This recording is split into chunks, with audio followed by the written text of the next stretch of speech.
प्राचीन समय की बात है। एक बड़ा शहर था। इस शहर में बहुत बड़ी संख्या में लोग रहते थे। देश के दूर दराज कोने कोने से रोजगार की तलाश में आए लोग जब इस शहर में आते थे तो उनके पास कुछ नहीं होता था। उस समय उनकी यह इच्छा रहती थी कि उनकी किसी तरह रोटी मिल जाए। रोजगार मिल जाने पर वे मेहनत मजदूरी से अपने बच्चों का पालन पोषण करते थे और भगवान के गुण गाते थे। यूँ तो मनुष्य की इच्छाओं की कोई सीमा नहीं होती, चाहे व्यक्ति अमीर हो या गरीब हो। इच्छाएं संदेह बनी रहती हैं। तृष्णा न जीर्णा व्यमेव जीर्णा। शुरू में वह यही सोचता है कि उसे 2 समय की रोटी मिल जाए, प्रभु की यह सबसे बड़ी कृपा होगी। इसी के लिए वह मंदिरों में जाता है, तीर्थ यात्रा करता है। जब उन्हें 2 समय की रोटी मिलने लगती है तो उनके मन में कुछ और विचार उठने लगते हैं, जैसे उनकी आमदनी बढ़े, उनके पास धन हो, रहने के लिए अच्छे मकान हो, पहनने के लिए अच्छे कपड़े हों, सवारी के लिए अपना वाहन हो। भोजन मिलने के पश्चात उनकी लालसा और बढ़ने लगती है। किसी ने ठीक ही कहा है, भूख की एक सीमा है जिसे रोटी से पूरा कर लिया जाता है, परंतु तृष्णा का कोई अंत नहीं है। मनुष्य जीवन की भी एक सीमा है। लाखों करोड़ों के सपने, सुख शांति और मौज मस्ती की आशाओं की लालसा करने वाला इंसान यह भूल जाता है कि यह रास्ता उसे मृत्यु की ओर लिए जा रहा है। अगर हम देखें तो पता चलता है कि मनुष्य का जीवन इतना बड़ा नहीं है जिस पर हम कार्य का इतना बोझ लाद रहे हैं। हम काम, क्रोध, लोभ, मोह, अहंकार में फंसकर उसे परमात्मा, उस परम शक्ति को भी भूल जाते हैं जो ब्रह्मांड का आधार है, जिसने इस संसार को जन्म दिया है, जो जीवन देता है और मृत्यु देता है। कलयुग में तो ऐसा ही होता है। पाप बढ़ जाता है, अवस्था गहरी होने शुरू हो जाती है। ऐसा ही कुछ परिस्थितियाँ इस शहर की थी। इस बड़े शहर में तो धर्म कम और अधर्म ज़्यादा था। इस शहर के एक मोहल्ले में सीता और शेष पति पत्नी के रूप में रहते थे। उनके छोटा सा घर था। घर के नाम पर एक कमरा था, उसी में रसोई, उसी में सोना, उसी में खाना पीना, यहाँ यही था उनके घर। शेष किसी फैक्ट्री में नौकरी करता था। सीता घर का सारा काम काज करती थी। उसने अपनी छोटी सी घरों को भी इतना साफ सुथरा और सजा रखा था कि मोहल्ले की औरतें भी अक्सर कहती थी कि घर की सफाई रखना तो हमारी सीता बहन से सीखें। इस बात को सीता भी मानती थी कि इस शहर में अच्छे लोग कम और बुरे लोग अधिक हैं। उसी के पड़ोस में कुछ औरतें ऐसी थी जो दिन भर एक दूसरे की बुराई किया करती थी। दूसरों के घरों में जाकर इधर उधर की बातें बनाना तो उनका सबसे पहला काम था। उनके घर की भले ही उनका कोई खबर ना हो, मगर पूरी कॉलोनी की खबर तो उनके पास ऐसे रहती थी जैसे प्रभु ने उन्हें कॉलोनी की डायरी लिखने का काम सौंप रखा हो। सरिता को उनकी बातें पसंद नहीं थी। पहले तो उसे घर के कामकाज से ही समय नहीं मिल पाता था। दूसरे पति की सेवा करना उसका धर्म था। वह संदेह पति की लंबी आयु और उन्नति के लिए ईश्वर की उपासना करती। कॉलोनी की चुगलखोर औरतों को सरिता की अच्छी आदतें कैसे पसंद आती। वे सब कहने लगी कि सरिता में बड़ा घमंड है, जो किसी से बात करना पसंद नहीं करती। शायद इसलिए ना कि वह बहुत सुंदर है, उसे अपनी सुंदरता पर बड़ा गर्व है। उसे यह नहीं पता कि जिस कॉलोनी में रहते हैं वह सबसे प्रेम पूर्वक मिलजुल कर रहना चाहिए। यदि वह किसी से दुख सुख बांटने नहीं जाएगी तो कल इसके पास कौन आएगा। इन सब की बड़ी बहन मीरा थी, जो पूरी कॉलोनी को अपनी उंगलियों पर नचाती थी। बहन मीरा ने अपनी ही एक कीर्तन मंडली बना रखी थी, जो घर घर में जाकर कीर्तन करती थी। दूसरी ओर सरिता को ऐसी औरतें बिल्कुल पसंद नहीं थी जो कीर्तन भजन करते समय भी एक दूसरे की बुराई करती हो। उसकी इस आदत के कारण सरिता ने कई बार उनको टोकते हुए कह दिया, बहन मीरा, यो तो आपका नाम मीरा है, मगर मैं आपसे विनम्रपूर्वक हाथ जोड़कर विनती करती हूँ कि पूजा एवं कीर्तन करते समय किसी की बुराई मत किया करो। किसी की बुराई करने से तो अच्छा है आप उस समय अपने मन परमात्मा में लगाएं, जिससे आपका जीवन सफल हो और पाप से बच सके। बस सरिता की इतनी बात सुनते ही मीरा को गुस्सा आ गया। गुस्से के मारे उसके चेहरे का रंग लाल हो गया।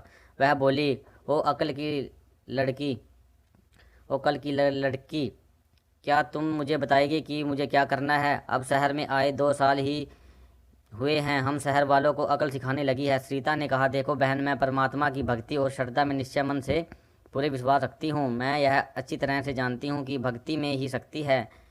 भक्ति ढोल बजाने से नहीं होती, बल्कि सत्य के मार्ग पर चलने से होती है। ईश्वर का यही सिद्धांत है।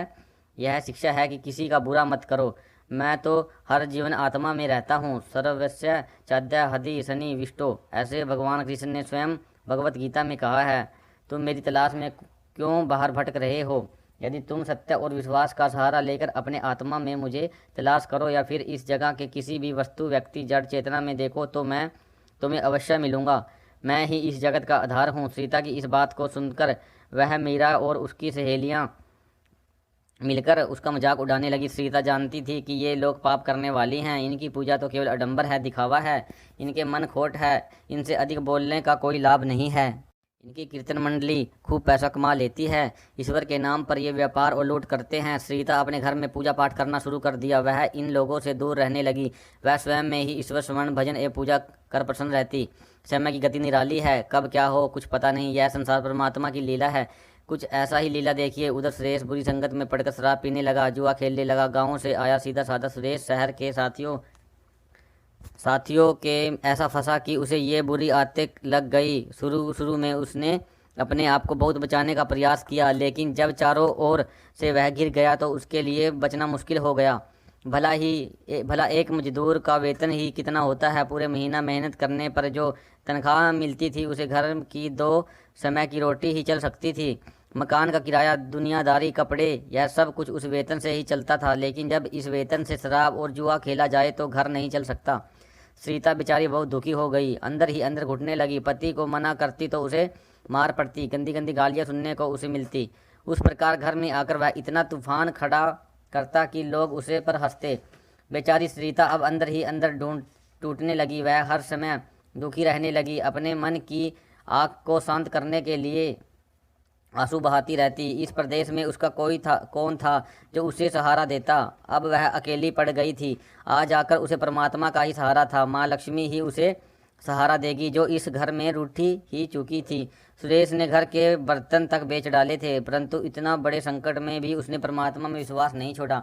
माँ लक्ष्मी की उपासना नहीं छोड़ी। विश्वास था कि एक दिन माँ उसके सारे संकट दूर करेगी। हालात ऐसे हो गए कि एक दिन जब घर में खाने को कुछ नहीं बचा एवं श्रीता 2 दिन से भूखी थी, दुकानदार उधार देने से मना कर दिया, क्योंकि उसके पिछले रुपए ही नहीं दिए थे।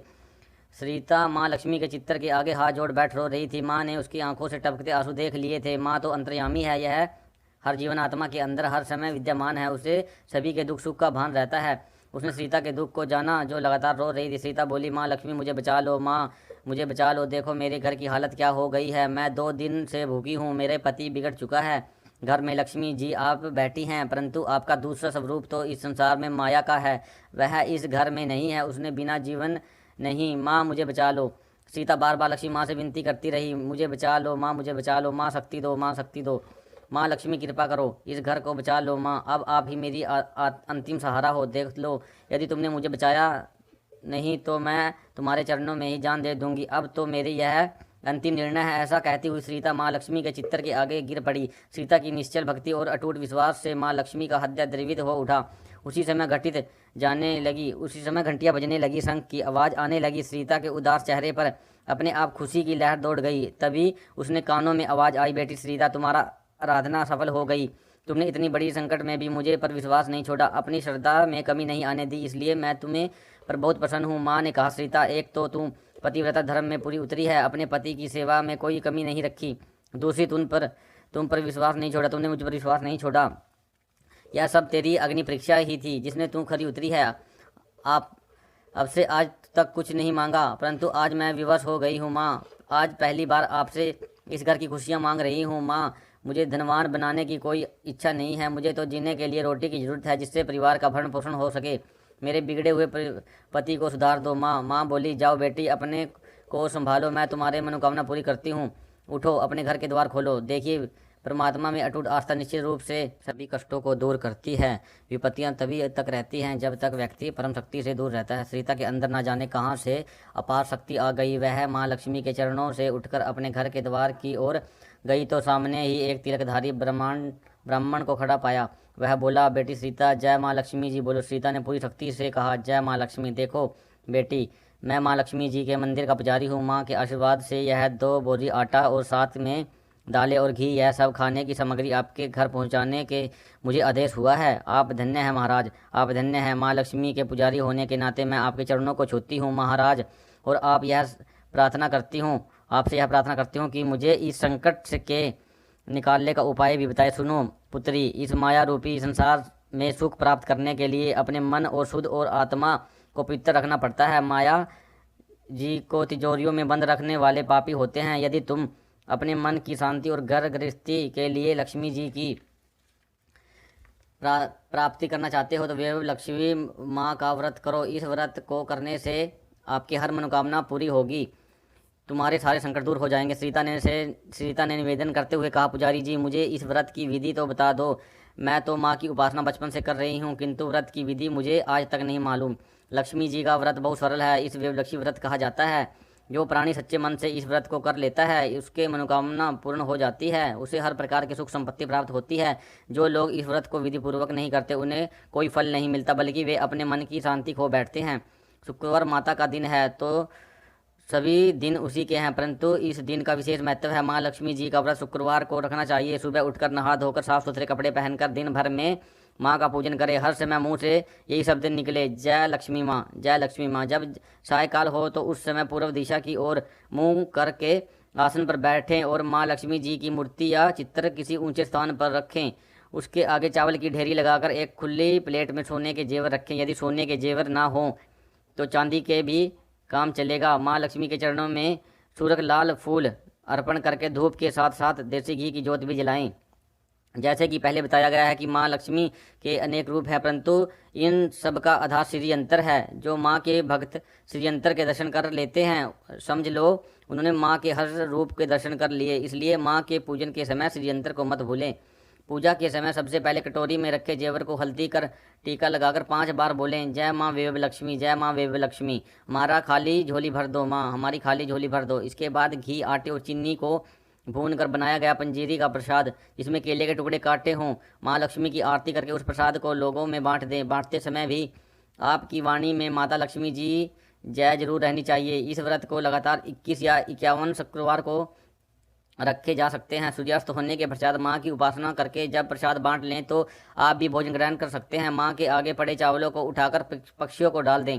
ध्यान दें कि व्रत रखने वाले हर भक्त के लिए यह जरूरी है कि वह श्री वेव लक्ष्मी व्रत कथा का पाठ मन लगाकर करे और लोगों को भी कथा सुनाए, इससे और अधिक पुण्य मिलता है। दूसरी बात यह है कि जब व्रत संपूर्ण हो रहे हों, अर्थात 21वां या 51वां व्रत रखे, तो उस दिन 7 छोटी बच्चियों को घर पर बुलाकर उन्हें मनपसंद भोजन खिलाएं।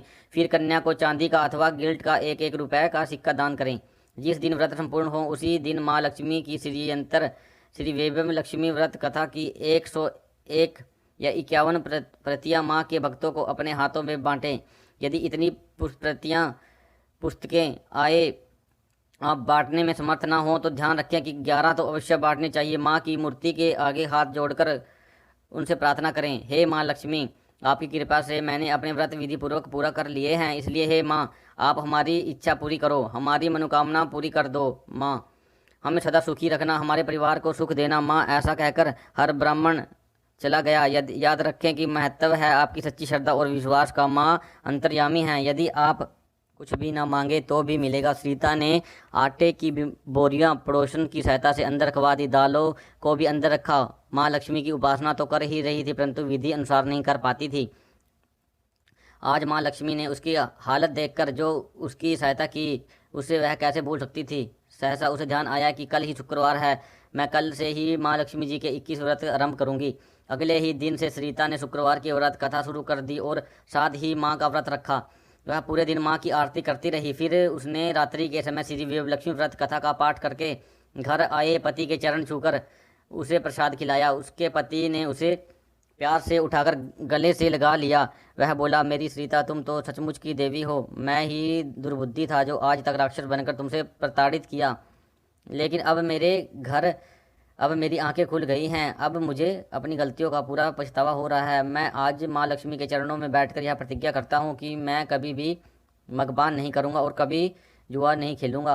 पत्नी ने कहा, मेरे देवता, मैं मेरे स्वामी, माँ लक्ष्मी की कृपा से आप ठीक हो गए तो मुझे सारे संसार की निधि मिल गई। आज मैं कितना खुश हूँ। माँ ने मेरा उजड़ा घर बसा दिया, मेरा सुहाग मुझे मिल गया। अब मैं 21 व्रत पूर्ण करके श्री वेव लक्ष्मी व्रत कथा की 51 प्रतियां लक्ष्मी भक्ति को बांटूंगा, ताकि उनको भी मेरी ही तरह भला हो जाए। ऐसा सुन सुरेश ने अपनी पत्नी का हाथ पकड़कर उसे चूमते हुए कहा, देखो सीता, जिस माँ लक्ष्मी ने मुझे पाप के संसार से निकाल दिया है, मैं भी उसके 21 व्रत रखूंगा।